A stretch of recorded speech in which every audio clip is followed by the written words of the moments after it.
So, broccoli.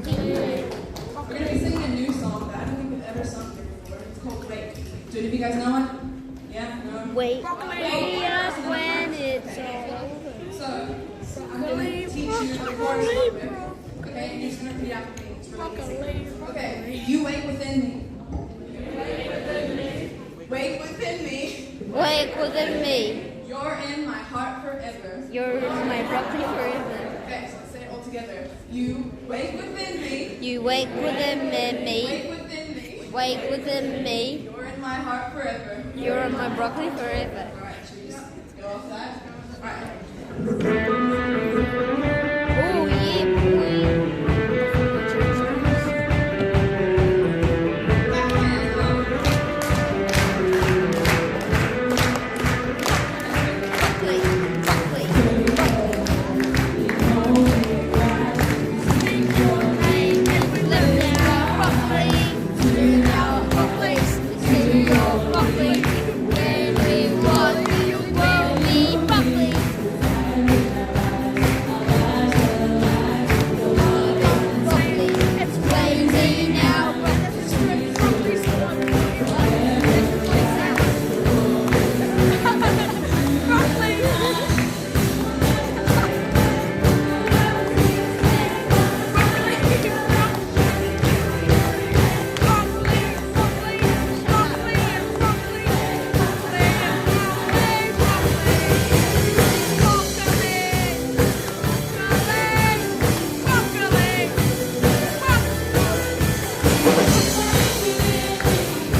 It is not death most people are afraid of.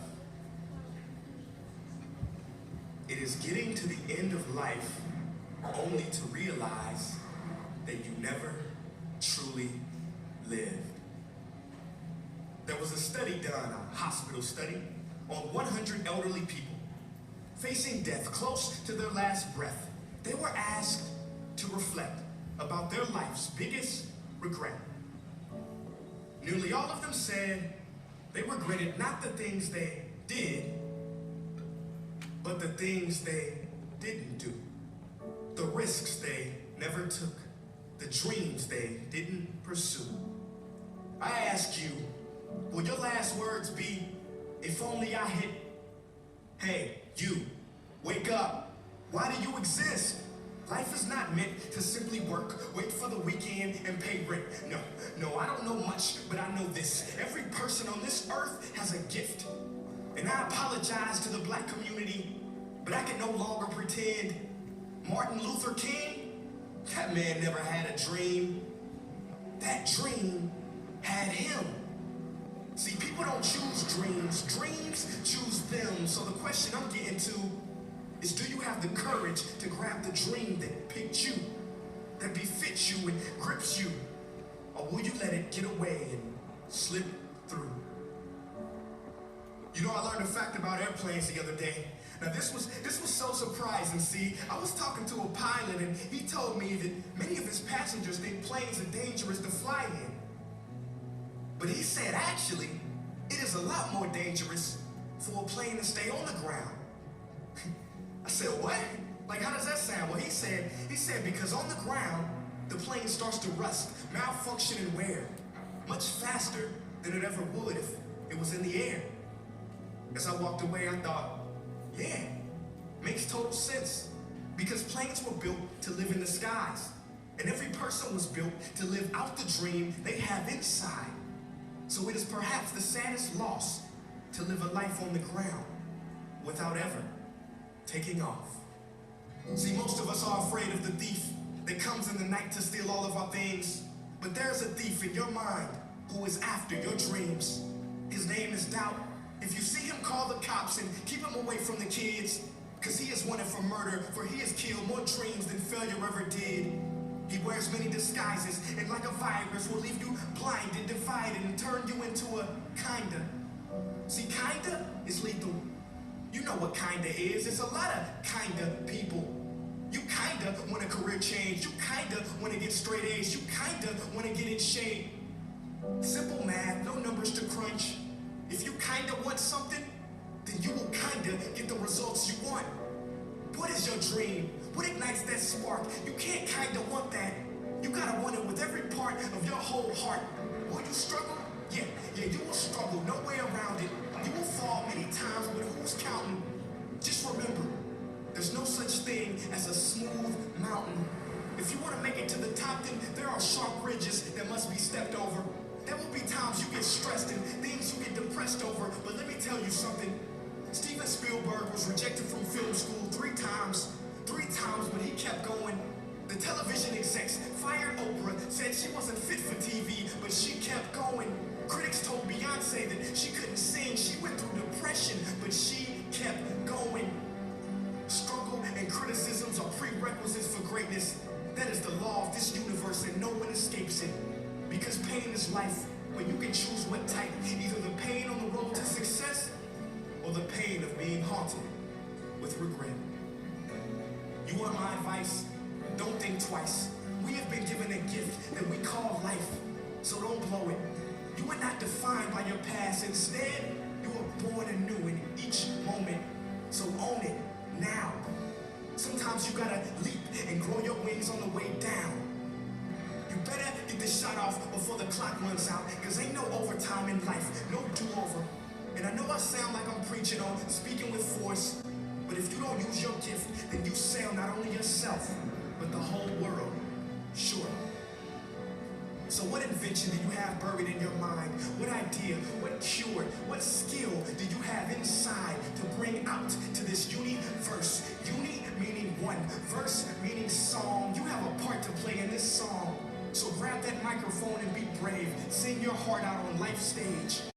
You cannot go back and make a brand new beginning, but you can start now and make a brand new ending.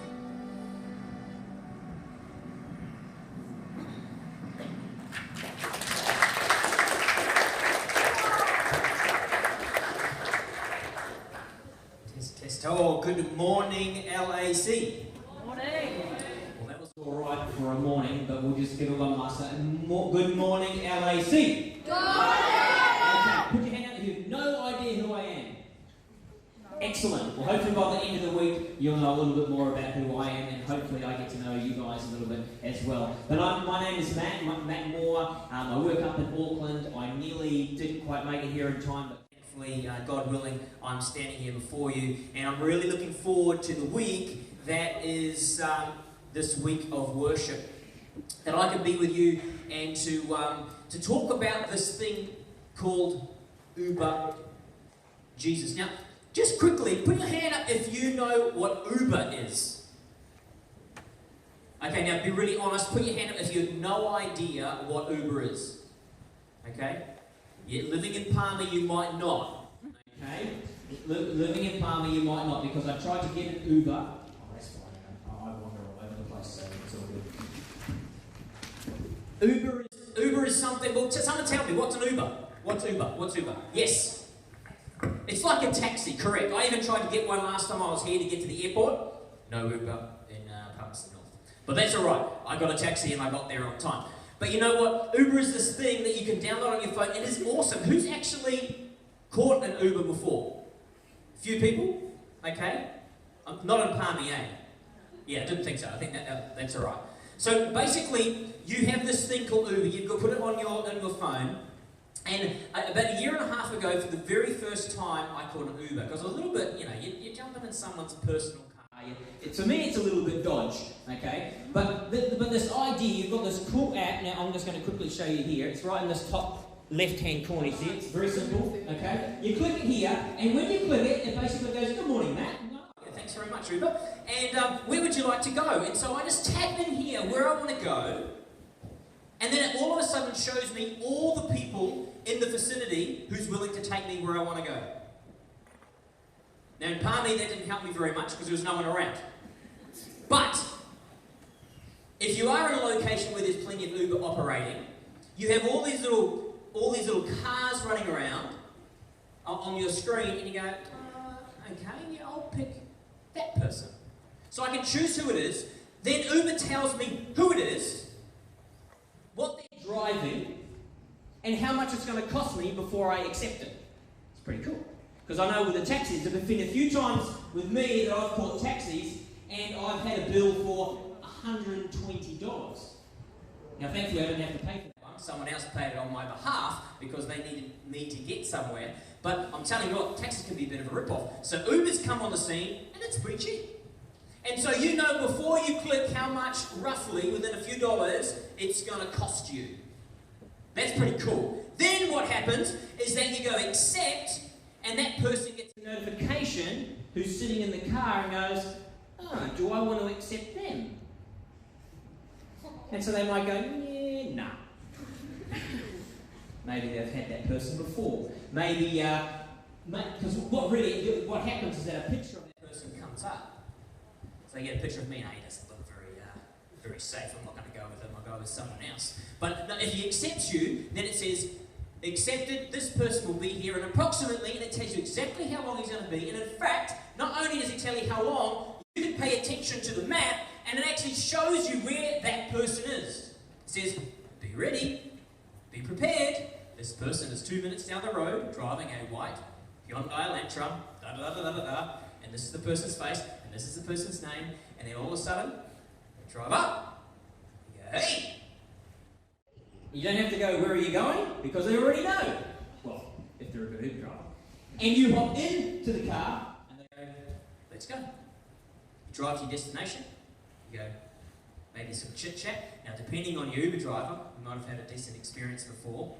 And I'm going to show you a little video clip of someone's possible experience. I haven't had something quite this exciting, but some of them really try to impress you. You know, sometimes they have little things in the car to make your ride as great as possible. But when you get to the end, you go, "Thanks very much." You hop out, you grab your bag, and you leave. You don't have to do anything because Uber pays the driver from your account. You don't have to give them any money. They don't give you anything. All they do when you leave is that you rate them. And the cool thing about Uber is that the driver rates you. So if you've been a real nasty customer, I'm going to give you 0 stars.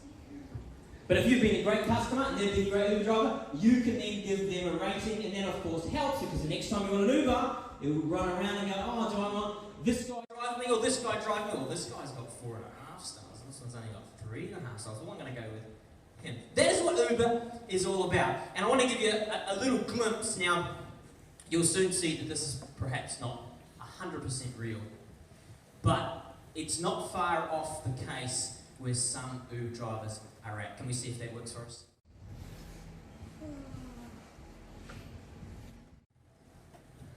This lady's in a rush going to the Los Angeles Airport, LAX. We might need the... Carolina? Caroline, yeah. Okay. Thank you for calling Uber. Oh, okay, I'll help you. This guy's trying to be as accommodating as possible. So, how's your day going? Oh, it's good. I'm sorry. I'm in a rush. Could you just go? Yes, we can go. Where are you going to go? LAX. I put it in the app. Oh, sorry. It's my first day Uber, you know? Maybe you like, I have lollipops, I have chocolate, I have water, I have yesterday's coffee, or also I have potato. Potato chips. No, I'm good. No. Potato. Also, if you need, I have a phone charger. I have my phone 4S, new iPhone charger, also for your laptop.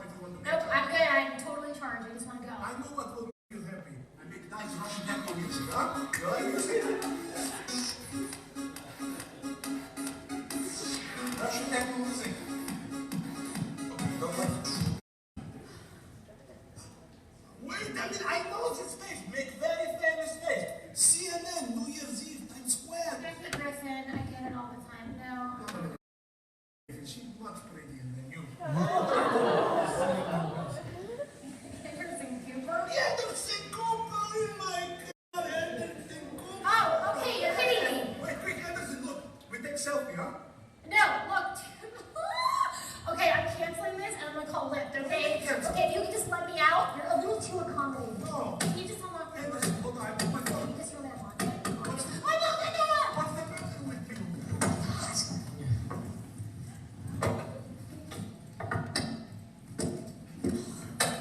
Anderson, I'm sorry. You need help? No, I'm not. You need Listen help. to what he You asks need for. help.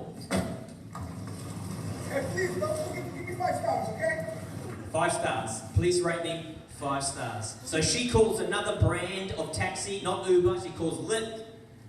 Ah, you called the lift? Hey, how are you? It's not her day. Now, obviously, yes, it's a bit tongue-in-cheek, but that is what some Uber drivers try to do.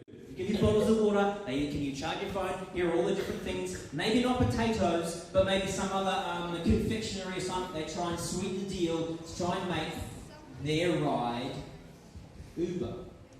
Because this whole thing we've been talking about, that we're talking about this week, is Uber Jesus. I mean, we've heard of Uber, but what do you mean, Matt, when you say Uber Jesus? Well, you need to understand what the actual term Uber stands for. It's not just some funky name that someone's given to a company. It actually has a definition behind it. And here's a rough definition. It really means the ultimate, the above and beyond all else, and none other than. That is the experience that Uber, the company, wants to provide those customers. I want to give you an Uber experience, an Uber drive. I'm willing to be your Uber driver. But this week we're going to talk through the idea of that who is actually driving your life's vehicle. Because we are all on a journey. We are all traveling to a particular destination. Some of us might not even know where that is. We have dreams and we have things we want to accomplish. And you know what? There are times where we need people to take us there. And the question I have this week, and we will ponder throughout these next few days, is the idea of who is in the driver's seat of your car? Who is your Uber driver? Your ultimate driver? Your none other than? Your above and beyond? And I'd like to think, and I think Jesus would like to also be that driver.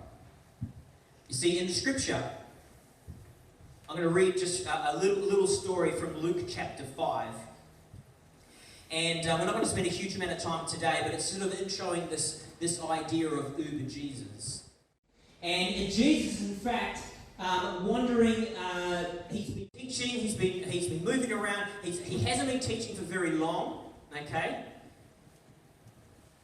He's just starting his ministry. He's just been baptized. And now he's calling on some people. And he's around this lake, and Jesus is there, and he's teaching. But can you just imagine a crowd like this? Okay? But then times it maybe by 3 or 4, and he's teaching them beside this lake. You guys are all intently listening, okay? But like me, if I had to speak to you all from here, this is a bit, disconcerting for me, let alone for these lovely people up in the front row. It's like, just give them some personal space. So Jesus there teaching goes, hang on, it's very hard to talk to everyone when I'm this close. So let's give myself a bit of space. And so what happens, Jesus turns and he sees a boat, and the boat's empty. Okay? It's not being used at the moment because the people who use the boat are just over there cleaning their fishing nets. It's a fishing boat. And Peter and his brother Andrew and some of his sort of workmates, John and James, they're all there cleaning their nets, listening in to what Jesus has to say. And so Jesus goes, hey, do you mind if I just borrow your boat? Okay, sure, I'm not using it because I'm cleaning out the nets that I did last night because that's when we fished. You fished last night. I'm just finishing my job so I can have a rest today and then we can go out again tonight when we're meant to fish. Jesus goes, thank you very much, hops on the boat, gets pushed out a little bit way, and now he's got sort of a bit of space to speak to the people who he's talking to. And as Jesus is in the boat, he starts to share his message. After a while, he's done. And Peter and Andrew and James and John, they've all been listening into what Jesus had to say. And then Jesus said something very peculiar. And he goes, "Oi boys, let's go fishing." Now that's fine, but not really. Because what's Peter and that just finished doing? He's just finished cleaning the nets. You do that when you finish what? Fishing. So they just finished fishing. He's done. He's finished. And now, Jesus, you want me to go fishing again. That's not so smart, Jesus. Because remember, you're the teacher, I'm the fisherman. And the fishermen know to go fishing, and it's not during the day. It's at night time. Because this lake's really deep. And in the daytime, the fish go deep. In the night time, they come to the surface. And that's when you fish. Because the nets don't go too low, and that's where we can catch them. And last night, we caught nothing. And no fish anywhere. But Jesus says to him, it's all right. Give it a crack. Just listen to me. Now, Peter's obviously very... As they can say here, now, Master, we worked hard all last night and didn't catch a thing. But if you say so, I'll let down the nets. So they do. Jump in the boat, they go out to the deep water, and they put their nets down, expecting to catch zip. But you're probably well aware of the story. What happens to the nets? In an instant, they are full. In an instant, they're crying out to their friends, James and John, who are on the beach, no doubt, sniggering away, going, you've got to re-clean your nets, as if you're going to get anything now. No, come help me out. Our boat is sinking because we have so much fish in the net. And now they're all thinking, who is this bloke? Who is this Jesus? When Simon Peter as we know, realized what had happened, he fell to his knees, the Bible tells us, and says, "Oh Lord, please leave me alone. I'm too much of a sinner to be around you." We'll get to that a little bit later on in the week. For he was awestruck by the that they had caught, as were the others, James and John. Then Jesus says to them, "Come, follow me. Don't be afraid. Follow me. From now on, you'll be fishing for people." What is Jesus asking of these gentlemen? He is asking them to come and follow me. Come on a journey with me. I want to be your driver. And this is what our week's going to all centre upon. And we'll continue with this tomorrow. I want to go to that last slide, guys. Jesus said in another part, we'll get to this a little bit later in the week, but this is what our whole week hinges upon. Anyone who intends to come with me has to let me lead. You're not in the driver's seat. I am. And so this week, I'm really excited to share and to talk and to have this discussion about who is in your life's driver's seat. And it's my prayer that this week we can discover that who you want in your driver's seat is Jesus. Because he is the leader. Jesus.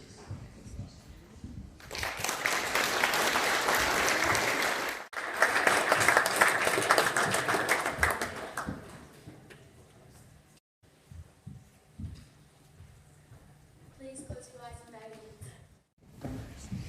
Dear Lord Jesus, as we close up today, Lord, we want to honor you. Thank you for the time we had today. and let us all be able to make the words you said today present in our lives. May you bless each person who is here today and everyone who was unable to come. Please lay your hands on us throughout the rest of the week and be with everyone here.